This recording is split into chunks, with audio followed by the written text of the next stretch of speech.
안녕하세요. 저번 시간에 이어서 이번 시간에는 분수 비교 보고 즉시 할 수 있는 몇 초? 2초 안에 풀 수 있는 방법. 분수를 관계로 알자 이런 거 했었잖아요. 일반적으로는 이 두 개의 수평 변화분의 수직 변화. 왜냐면 두 개의 관계가 나와 있기 때문에 하나는 수평 하나는 수직으로. 이거 대 이거 분의 이거 다 똑같죠. 비주얼라이즈를 하는 순간 이러한 연산들이 쉬워진다는 거예요. 사실은 이렇게 요령이 아니고 우리는 항상 꿰뚫는 방법을 가지고 이런 걸 해야 돼요. 그래야 복잡한 문제도 쉽게 꿰뚫을 수 있어요. 이 두 개가 무엇이 크니? 그러면은 답을 많이 주셨어요. 근데 보니까 이렇게 해서 이거 5분의 1로 되고 이거 3으로 이렇게 나누면은 나눠지죠. 뭐 크로스로 곱해가지고 큰 거 이렇게 푸는 게 아니고 이걸 보고 비주얼라이즈 바로 기울기로 생각을 하는 거예요. 자, 이거 하기 앞서 우리가 화살표가 이렇게 가고 이 기울기하고 여기서 이렇게 올라갔으면은 결국은 여기서 이렇게 간 거죠. 이게 이거보다는 크고 이거보다는 작겠죠. 이렇게 가고 이렇게 갔다. 그러면은 이 결과적인 것은 하나보다 작고 이거보다는 크고 이렇게 되는 거죠. 당연하겠죠. 그래서 이거를 보면은 이 기울기를 우리가 뭘로 봐요? 두 개의 관계 기울기니까 이것분의 이거 그리고 이것분의 이거. 그럼 이 전체적인 것은 이것분의 이것이죠. 다시 말해서 이 빨간 것의 기울기는 분모끼리 두 개 더한 거, 분자끼리 두 개 더한 거가 기울기가 되는 거죠. 그러면은 이거를 한번 이걸 나타내서 써보자는 거예요.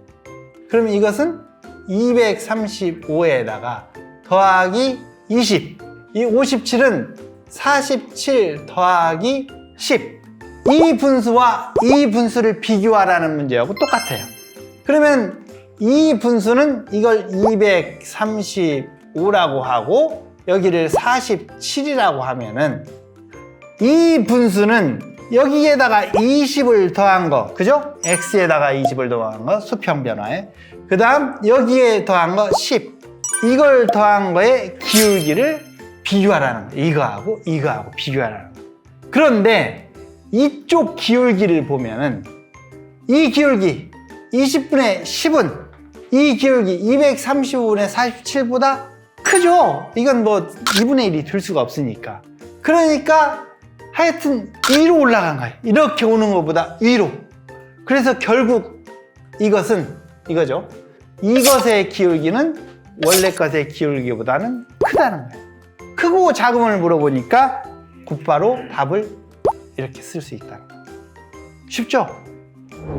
그래서 이런 것들은 나중에 대학교를 가면 벡터를 배우는데 고등학교 때도 배우나요? 이과? 그러한 것들이 실제로 이러한 응용을 통해서 새롭게 볼 수 있는 힘이 생기는 거예요. 그럼 너무 쉬워집니다. 이거를 우리가 또 소금물로 봐도 돼요. 소금물로 보면은 이러한 농도에 있는 거하고 거기에 섞은 거예요. 이게 새로운 소금물을. 근데 좀 짠 걸 섞었어요. 그럼 원래 거에다가 짠 것을 집어넣은 거의 농도는 당연히 더 짜지는 거지. 그죠? 그래서 이러한 분수 비교는 우리가 항상 통분이라고 말하는 건 있지만 그건 그냥 하나의 방법일 뿐이에요. 분수 비교?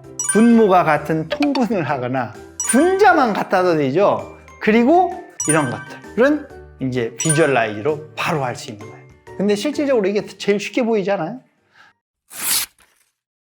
하여튼 이러한 것들을 통해서 우리가 통찰력을 기르는 게 수학을 배우는 이유예요.